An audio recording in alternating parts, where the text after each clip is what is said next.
বাংলাদেশ বেতার, ঢাকা। পবিত্র ঈদ উল ফিতর উপলক্ষে আজকের বিশেষ নাটক জন্ম বৃত্তান্ত। রচনা ও প্রযোজনা মুহাম্মদ আবুল কাশেম। নাট্যানুষ্ঠান জন্ম বৃত্তান্ত।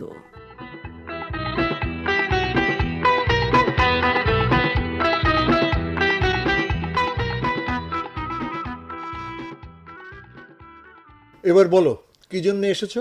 যে জন্য প্রত্যেকবার আসি সেজন্যে। মানে নাটক? হ্যাঁ আদিল ভাই, আগামী ঈদের জন্য একটা জমজমাট নাটক লিখে ফেলেন। চ্যানেলের সঙ্গে আমার পাকা কথা হয়ে গেছে, প্রডিউসার টাকা নিয়ে বসে আছে। কিন্তু কি বিষয় নিয়ে লিখবো তা তো বলছো না। আদিল ভাই কি যে বলেন, আপনাকে সেটা বলে দিতে হবে নাকি? শুধু খেয়াল রাখবেন ঈদের নাটক একটু মজা টজা যেন বেশি থাকে। দেখো, আমি তো সাধারণত নগর জীবনের নানা রকম অসঙ্গতি নিয়ে লিখি। লেখাটা যাতে জীবনধর্মী হয় সে চেষ্টাই করি। করবেন, তাতে আমার কোনো আপত্তি নেই। তবে বোঝেনি তো, ঈদের নাটক সবাই একটু হালকা মেজাজেই দেখবে। রোমান্টিক দৃশ্য একটু বেশি রাখবেন। নায়ক নায়িকার প্রেমটা একটু বেশি হাইলাইট করবেন। বুঝতে পারছি। তা স্ক্রিপ্ট কবে দরকার? সপ্তাহ খানেকের মধ্যে দিতে পারলে ভালো হয়। নায়ক নায়িকার শিডিউল নেওয়া হয়ে গেছে। প্রডিউসার কি বলেছি আজকের মধ্যে অ্যাডভান্স পেমেন্ট করে দিতে। সে কি, স্ক্রিপ্ট রেডি হলো না, নায়ক নায়িকার শিডিউল নিয়ে ফেললে? বোঝেনি তো, ঈদের বাজার, দেরি হয়ে গেলে নায়ক নায়িকার লেজে হাত দেওয়া যাবে না। না, কিন্তু পরে যদি তাদের ক্যারেক্টার পছন্দ না হয়?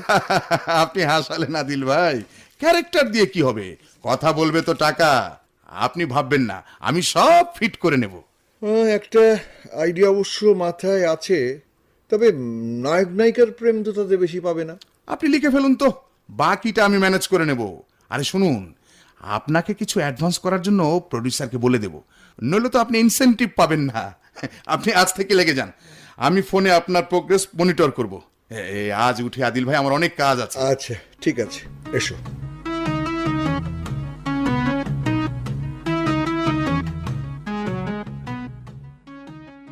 গত ঈদের নাটক তো কোনো চ্যানেলে গেল না, পুরো টাকাটাই লস। এইবারও কি হেরো হইব নাকি? আরে না, এইবার পক্ষুটা একটা লইছি। এর মধ্যে 6খান সিরিয়াল আর কত যে সিঙ্গেল নাটক বিভিন্ন চ্যানেলে গেছে তার হিসাব নেই। এবারে নাটক চ্যানেলে যাইবই। এইটা তো খুব ভালো কথা। টাকা যখন খরচ করতাছি তখন ভালো ডিরেক্টর লওয়া নিয়ে অসুবিধা কোথায়? তো একখান কথা, তোমার আবার কি কথা? তোমার নাটকে আমাকে মনার একখান পাঠ দিতে হইব। ওর বড় শখ পাঠকরণের। আরে সেই কথা তো আমি আগেই ভাইবে রাখছি। ডাইরেক্টরের সাথে এই নিয়ে আমার কথা হয়েছে। খুব ভালো কথা। তা খেয়াল রাখো, গত নাটকে আমার বোন মিলিরে যেমন পাঠ দিছিল সেইরম যেন নয়, খালি আসা আর যাওয়া, কোনো কথা নাই। কি করবা, মিলে জিন্দগিতে কোনো নাটক করছি নি? খালি পার্লারে সাইজে আসলেই তো নাটক হয় না। থাক ওসব কথা থাক, তখন আমাকে মোনা যেন ঠক না খায় সেই দিকে খেয়াল রাখেন। আচ্ছা আচ্ছা, রাখুন না।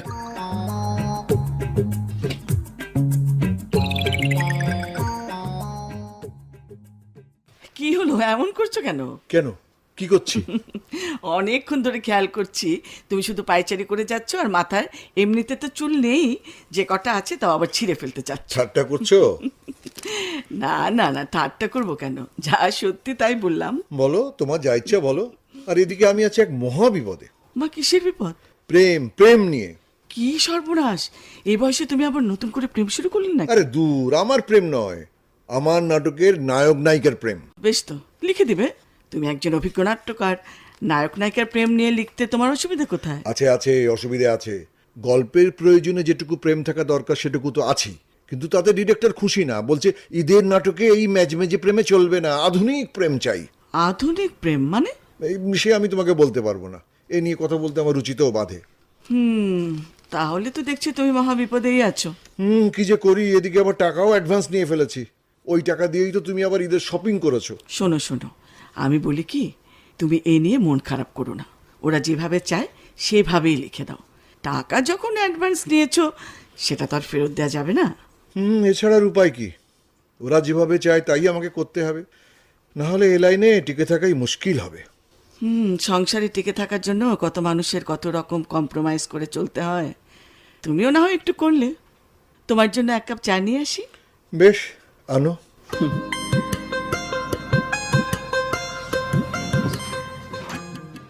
শুটিং হাউস বুক করে রেখেছো তো? আগে ভাগে না করলে শেষে কিন্তু ঝামেলা বাঁধাবে। বোঝই তো ঈদের বাজার, হাউস পাওয়াই মুশকিল। সে নিয়ে আপনি ভাববেন না রাহাত ভাই, অলরেডি বুকিং করা হয়ে গেছে। গুড। কিন্তু আমি ভাবছি অন্য কথা, শিডিউল ঠিক রাখা যাবে তো? কেন তোমার মনে এরকম সন্দেহ জাগলো কেন? আমাদের শিডিউল তো এ মাসের 29 আর 30, তাই তো? হ্যাঁ, কিন্তু আমি খবর নিয়ে জেনেছি আমাদের নায়ক পারভেজ ভাই অন্য এক পার্টিকে 28 তারিখ পর্যন্ত শিডিউল দিয়ে রেখেছে, শুটিং আবার কক্সবাজারে। শালা পয়সাটাকে চিনেছে খুব, একটা দিনও রেস্ট নেবে না, পাছে ওই দিনে টাকাটা মার যায়। একটু বাজার দর বেড়েছে তো তাই ধরাকে সরা জ্ঞান করছে। শোনো, তুমি তাকে রেগুলার ফোন দেবে। ফোন দিয়ে কি বলবো? ফোন দিয়ে বলবে 29 তারিখ সকাল 9টার মধ্যে তাকে সেটে চাই। আরে ঈদের নাটক বলে কথা, নইলে এত বড় অ্যামাউন্ট দিয়ে তাকে কন্ট্রাক্ট করা হতো না। তা না হয় দিলাম, কিন্তু 28 তারিখ পর্যন্ত যদি শুটিং থাকে তাহলে পরদিন সকালে কক্সবাজার থেকে আসবে কি করে? That is not our look out. তাকে আসতে হবে। টাকা নেবার সময় তো 1 পয়সাও ছাড় দেয় না। ঠিক আছে, তাই করব। আবার নায়িকা তোমাকে নিয়ে কোনো সমস্যা নেই তো? সে তো দেশে নেই, মানে? একটা ধারাবাহিকের শুটিং এর জন্য ব্যাংকক গেছে। না না, চিন্তার কিছু নেই, আমাকে বলে গেছে আগেই চলে আসবে। যাক, ঠিক থাকলেই ঠিক। কিন্তু রাহাত ভাই, মাত্র 2টো ক্যারেক্টারের শিডিউল নেওয়া হলো, বাকি সব ক্যারেক্টারের কি ব্যবস্থা নেওয়া হবে? তুমি এক কাজ করতে পারো। কি কাজ রাহাত ভাই? আদিল ভাইয়ের লেখার ধরন সম্পর্কে তো মোটামুটি একটা ধারণা আমাদের আছে। তুমি 2টো বাবা আর 2টো মা, একটা কাজের মেয়ের বুকিং দিয়ে রাখতে পারো। স্ক্রিপ্ট পাওয়ার আগেই? হ্যাঁ। ঠিক আছে।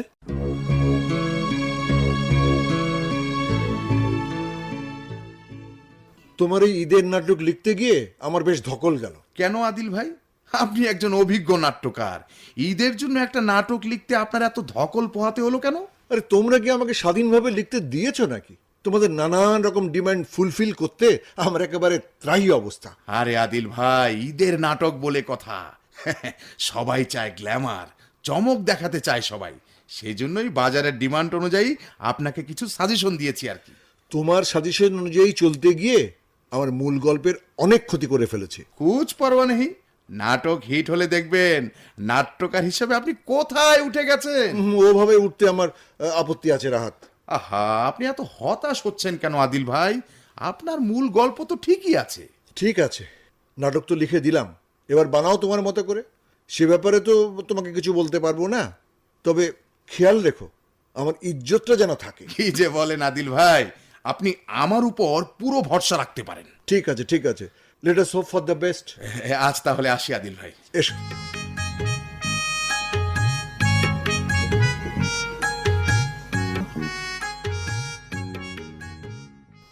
হ্যালো পারভেজ ভাই, আমার কথা শুনতে পাচ্ছেন? হ্যাঁ শুনতে পাচ্ছি, বলো।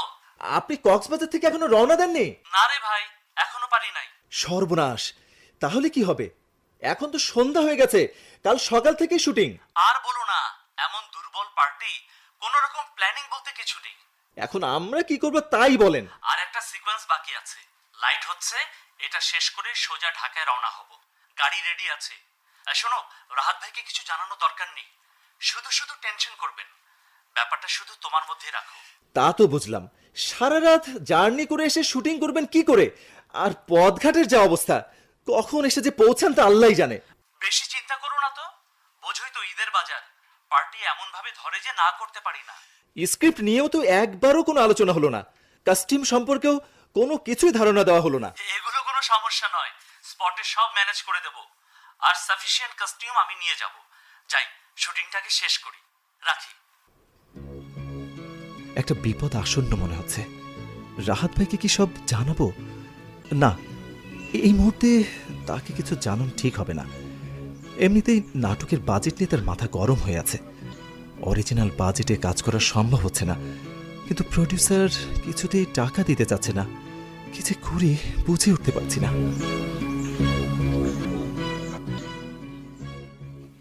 আপনি বুঝে শুই না আমারে বাজেট দিছেন, আমিও দেখে শুই না ভালো করে বুঝে লইয়া তারপর রাজি হয়েছে। এখন অন্য কথা কইলে তো চলবো না। সে কথা তো আমি অস্বীকার করছি না। ঈদের নাটক বলে সবাই বেশি পেমেন্ট নিচ্ছে। হিরো হিরোইন দুজনেই তো বাজেটের অর্ধেকের বেশি খেয়ে ফেলেছে। সেইটা তো আপনার আগে বোঝা উচিত ছিল। দরকার হইলে হিরো হিরোইন বদলে লইতেন। তা নিতে পারতাম, কিন্তু চ্যানেলে নাটক চালাতে গেলে কাস্টিংটা খুবই ইম্পর্টেন্ট। যে দুজনকে নিয়েছি তাদের বাজার দর এখন তুঙ্গে। আচ্ছা, এদের কাস্টিং দেখলে যে কোনো চ্যানেল নাটকটা নিয়ে নেবে। ও আচ্ছা, আমার মায়েটার জন্য এখন পার্ট ঠিক রাখছেন তো? ও নিয়ে আপনি ভাববেন না, আপনার মেয়ে নিশ্চয়ই অভিনয় করবে। এই নাট্যকারকে দিয়ে লিখেছেন তো? নাট্যকার লাগবে না, সেটা আমি ম্যানেজ করতে পারবো। হ্যাঁ, কি কথা বলেন আপনি? আহা, আপনি ঘাবড়াবেন না, সব কিছুর জন্য নাট্যকারের উপর নির্ভর করা যায় না, পরিচালককেও মাঝে মাঝে স্ক্রিপ্টের উপর হাত চালাতে হয়। এবার বলুন, টাকাটা দিবেন নাকি? দিবার তো চাইছিলাম না, এত করে যখন কইতেছেন তখন কিছু দিব, তাই পুরাটা না। দেখুন, নাটক বিক্রি হলে লাভ পুরোটাই আপনার, আমরা কেউ এক পয়সাও পাবো না। আর নাটক না চললে, বিক্রি না হলে পুরো লসটাই আপনার। সুতরাং নাটকটা ভালো করে তৈরি করে ভালো দামে যাতে বিক্রি করতে পারি, সে ব্যাপারে নিশ্চয়ই আপনি আমাকে সাহায্য করবেন। আচ্ছা, ভাইবা দেখি কি করণ যায়।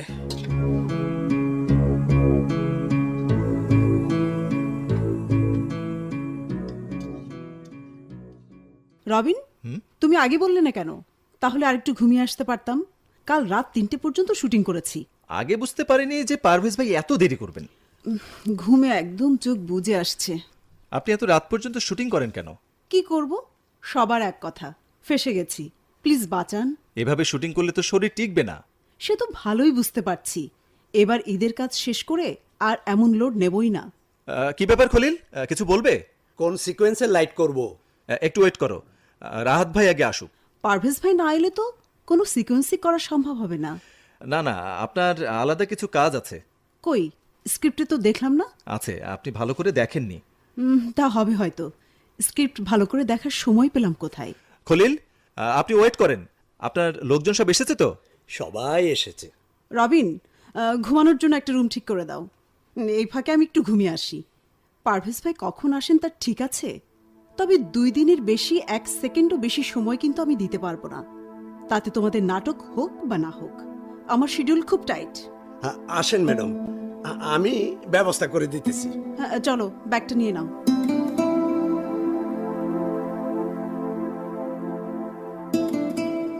রবিন জি। তুমি আমাকে আগে বলবে না? আরে আগে জানলে তো শুটিং প্ল্যানটা অন্যরকম করতাম। আমি তো বলতেই চেয়েছিলাম, কিন্তু পারভেজ ভাই নিষেধ করলেন। বললেন আপনার টেনশন বাড়িয়ে লাভ নেই। আরে মিয়া, টেনশন তো এতে আরো বেড়ে গেছে। ফোন দাও, ফোন দাও, কত দূর আসলো দেখো। 10 মিনিট আগেই কথা হয়েছে। কি বললো? তখন কেবল কাঁচপুর ব্রিজ পার হচ্ছে। কাঁচপুর ব্রিজ, তার মানে বেলা 1টার আগে এসে পৌঁছার কোনো সম্ভাবনা নেই, তাও যদি রাস্তায় সেরকম জ্যাম না থাকে। আর জ্যাম থাকলে তো কোনো কথাই নেই। এত টেনশন করেন না তো রাহাত ভাই, যা হবার তা তো হয়েই গেছে। আমরা সবকিছু রেডি করে রাখি, পারভেজ ভাই আসার সঙ্গে সঙ্গেই আমরা কাজ শুরু করে দেব। কাজ শুরু করবে কি করে? পারভেজ তো আর ফেরেস্তা নয়, স্ক্রিপ্ট জানা নেই, মুখস্থের ব্যাপার আছে, আর তাছাড়া সারা রাত জার্নি করে আসছে, সে কাজ করবে কি করে? সঙ্গে কস্টিউম কি আছে তাও তো জানি না। সে তো সত্যি কথাই রাহাত ভাই, কিন্তু এই পরিস্থিতিতে কি আর করবেন বলেন? দেখো রবিন, প্যাকেজ নাটকের বয়স তো কম হলো না, কিন্তু আজ পর্যন্ত এই শিল্পে সত্যিকারের পেশাদারিত্ব গড়ে উঠলো না। আর হবে কি করে? আমরা তো সত্যি কথা বলতে কেউ অনেস্ট নই।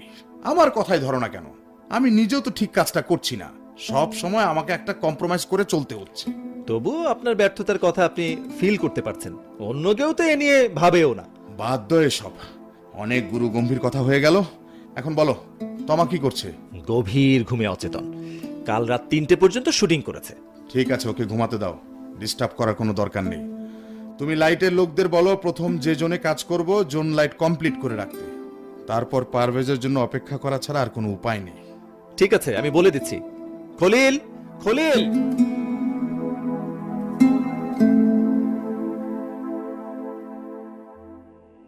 কি ব্যাপার, কয়েকদিন ধরে দেখছি একেবারে বোম মেরে বসে আছো, বাইরে কোথাও বেরোচ্ছ না? মনটা ভালো নেই, নাটক লেখাটা ছেড়ে দেবো কিনা তাই ভাবছি। ওমা, কেন নাটক লেখা ছেড়ে দেবে কেন?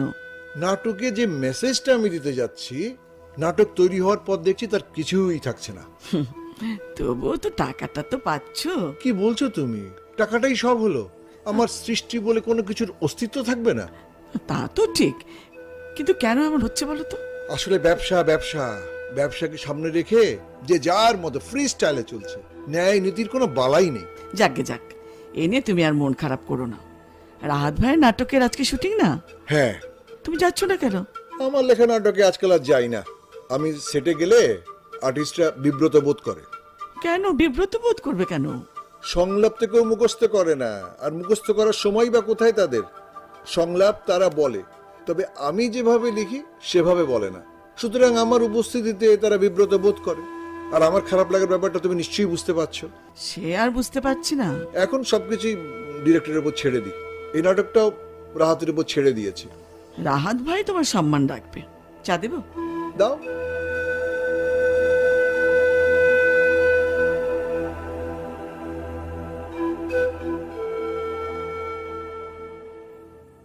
আর কত দেরি পারভেজের? ফোন দাও রবিন। এই মাত্রই ফোন দিলাম, বাসায় পৌঁছেছে, গোসল সেরেই ফ্রেশ হয়ে আসবে। এখন তার ফ্রেশ হওয়ার সময় হলো। এদিকে তো আমার 12টা বেজে যাচ্ছে। বাজবে না? আপনাদের প্ল্যানিং এর তো কোনো ঠিক নেই। সে কখন থেকে আমাকে এনে বসিয়ে রেখেছেন।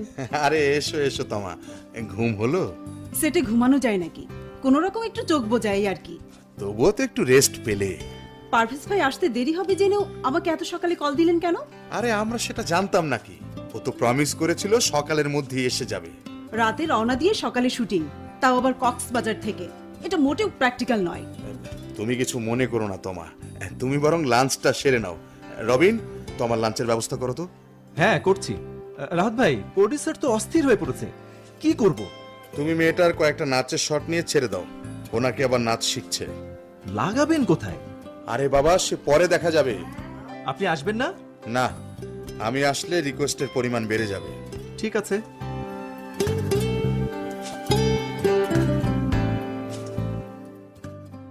মুনার নাচটা কেমন হইলো রবিন ভাই? খুব ভালো হয়েছে, সব অ্যাঙ্গেল থেকে অনেকগুলো শট নিয়েছি। আচ্ছা, হিরো হিরোইনের লগে কোনো সর্দন যায় না? কেমন করে দিব? হিরো তো এখনো সেটেই আসেনি। ডিরেক্টর সাহেব কই? তারে দেখতেছি না যে। আছে, হাউজেই আছে, তবে মাথা খুব গরম। কেন মাথা গরম কেন? হিরো কথা মতো সেটে আসে নাই। আজ সারা রাত শুটিং করতে হবে, নইলে শেষ করা যাবে না। সেটার প্ল্যান নিয়েই ব্যস্ত। নইলে আপনার মেয়ের শুটিং তো তারই করার কথা। সে তো ঠিক কথাই। না না না না, আপনারা কাজ চালা যান, দেখেন কোনো ত্রুটি যেন না হয়। সেজন্য আপনি চিন্তা করবেন না, রাহাত ভাই অভিজ্ঞ মানুষ, যে কোনো সিচুয়েশন ট্যাকেল করার অদ্ভুত ক্ষমতা আছে তার। সেই জন্যই তো তারে দিয়ে নাটকটা করবার চাইছি। আমরা কেন চলে যাবো? আরে না না, কি যে বলেন! রাহাত ভাইয়ের সাথে দেখা করেন, চা নাস্তা খান, শুটিং দেখেন, তারপর তো যাবেন। এটা তো আপনাদেরই নাটক। তা তো ঠিক। ডিরেক্টর সাহেব কোন ঘরে আছেন? আসুন, আমার সঙ্গে আসুন। চল।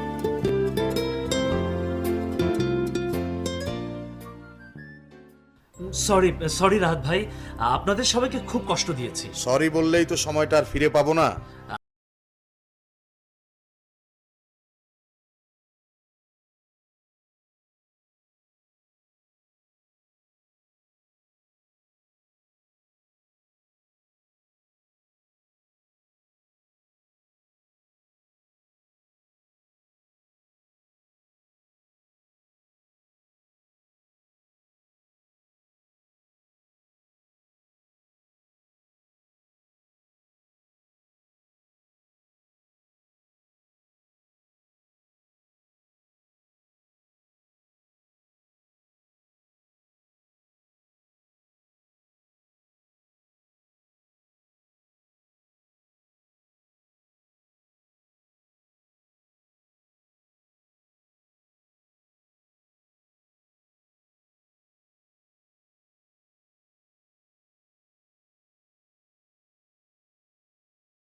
তোমরা মেকআপ নিয়ে রেডি হও, শুটিং শুরু করতে হবে। রবিন, ওদের কস্টিউমটা বুঝিয়ে দাও। ঠিক আছে।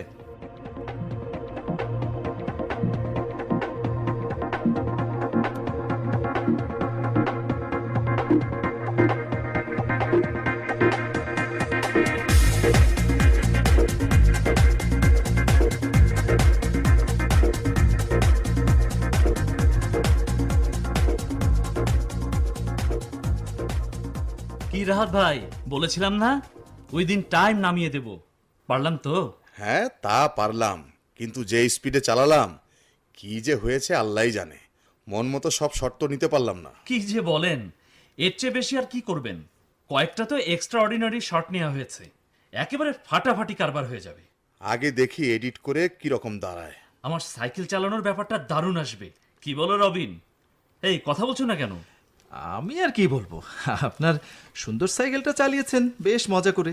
ঢাকার নাটকে এটা একটা নতুন সংযোজন, পাবলিক ভালোই খাবে। ঠাট্টা করছেন না তো? কি যে বলেন, আপনি আর আপনার সাইকেল তো আসল ফুটেজ খেয়ে ফেলেছে। আমি ভাবছি অন্য কথা। নাট্যকার যদি জিজ্ঞেস করে তার ডাক্তার নায়কের চরিত্র বদল করে তাকে এভাবে সাইকেলে ঘোরালাম কেন, তখন কি উত্তর দিব?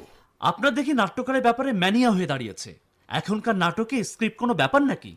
আরে স্ক্রিপ্ট ছাড়াই তো এখন কত নাটক হচ্ছে। পরিচালক শুধু সিচুয়েশন বুঝিয়ে দেয় আর আর্টিস্টরা নিজেদের মতো ডায়লগ বলে।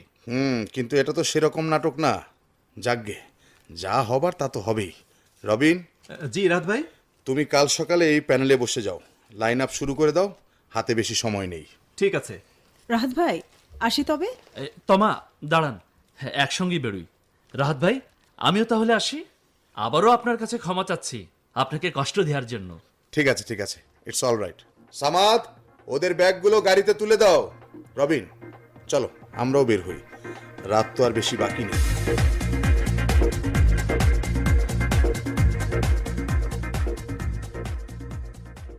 রোজি, রোজি, কি ব্যাপার, গেল কোথায় রোজি? এই তো আমি। কি ব্যাপার, হয়েছেটা কি? শোনো, ওই রাহাত এইমাত্র ফোন করেছিল। ওমা, তাই নাকি? কি বললো? নাটকের সব কাজ নাকি শেষ, আজ রাতেই সিডি বের করে ফেলছে, কালকেই চ্যানেলে জমা দিয়ে দেবে। বাহ, এই তো সাংঘাতিক খবর। এত তাড়াতাড়ি নাটক বানিয়ে ফেললো? না, রাহাত ভাই করিত কর্মা লোক বটে। কাল সন্ধ্যের পর সিডি নিয়ে আসবে, নাটকটা আমাদেরকে দেখাতে। ওর ল্যাপটপটা নিয়ে আসবে। সে তো আরো ভালো খবর, মানে নাটকটা কালকেই দেখতে পাবো, তাই তো? তাহলে তো কিছু খাওয়া দাওয়ার ব্যবস্থা করতে হয়। ওরা কজন আসবে বলো তো? কজন আবার, শুধু রবিনকে হয়তো সঙ্গে নিয়ে আসবে। তুমি তো খাওয়া দাওয়ার ব্যবস্থা নিয়ে চিন্তা করছো, আর এদিকে আমার অবস্থা। ওমা, কি তোমার অবস্থা? কি ভয়। কিসের ভয়? শুটিংয়ের সময় যে সমস্ত প্রস্তাব সে দিয়েছিল, সেগুলো যদি সে করে থাকে, তাহলে নাটকের যে কি অবস্থা হয়েছে তা একমাত্র আল্লাহই জানে। তার চেয়ে না দেখলেই বোধহয় ভালো হতো। তুমি আগে ভাগে এত হতাশ হয়েও না তো, আগে দেখোই না নাটকটা সে কেমন বানিয়েছে। ঠিক আছে, তুমি যখন বলছো দেখবো, পরে কিছু হলে তুমি সামলাবে। ঠিক আছে, ঠিক আছে, আমি সামলাবো। এখন নিশ্চয়ই তোমার চা খেতে ইচ্ছে করছে। বুঝলে কি করে? তা না হলে আমি তোমার স্ত্রী, বলো?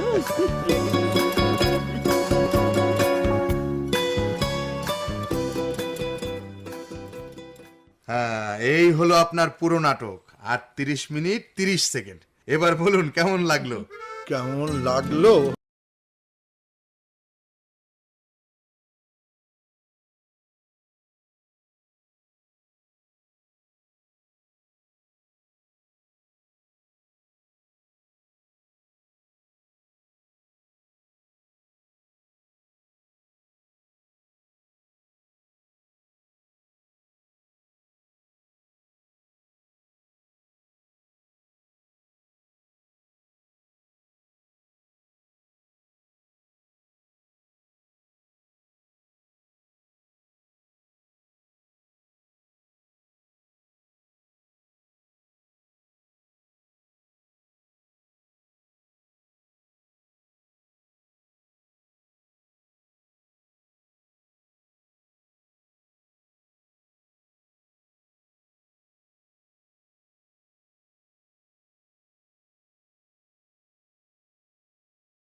কি বললো রাহাত? তোমার নাটক প্রিমিয় বোর্ড পাশ করে দিয়েছে, দারুণ এক চাং পাওয়া গেছে। ঈদের পরদিন রাত 8:30টায় বলাকা চ্যানেলে। এক্ষুনি আসছে তোমার সঙ্গে দেখা করতে। এ কি ভয়ঙ্কর সংবাদ শোনালে তুমি রোজি। আমি তো কিছু বুঝতে পারছি না, এমন এক খুশির সংবাদ শুনে তুমি মন খারাপ করছো কেন? মন খারাপ করব না? আমার নাটক টেলিকাস্ট হবে, নাট্যকার হিসেবে আমার নামও যাবে, কিন্তু ওই নাটকে আমার অস্তিত্বের ছিটে ফোঁটাও খুঁজে পাওয়া যাবে না। কে বলেছে আপনার অস্তিত্ব খুঁজে পাওয়া যাবে না? অবশ্যই পাওয়া যাবে। সরি রাহাত ভাই, দরজা খোলা পেয়ে সোজা ঢুকে গেলাম। রবিন, মিষ্টির প্যাকেটগুলি ভাবির হাতে তুলে দাও। সর্বনাশ করেছো কি? এত মিষ্টি খাবে কে? কি যে বলেন ভাবি, ঈদের নাটক বলে কথা, আদিল ভাইয়ের লেখা, সবচেয়ে জনপ্রিয় চ্যানেল, দারুণ এক চান। ঈদের আনন্দ যে শুরু হয়ে গেছে। কিন্তু আপনার ভাই তো মুখ গোমড়া করে বসে আছে। মুখ গোমরা করে বসে থাকলে তো চলবে না। সবার এই ঈদের আনন্দ তো নষ্ট করতে দেয়া যায় না। আপনাকে হাসতে হবে আদিল ভাই, প্লিজ। আপনি হাসুন, আপনার হাসি মুখ আমরা দেখতে চাই। করছো কি? হাসুন না। করছো কি? আরে আদিল ভাই একটু হাসুন।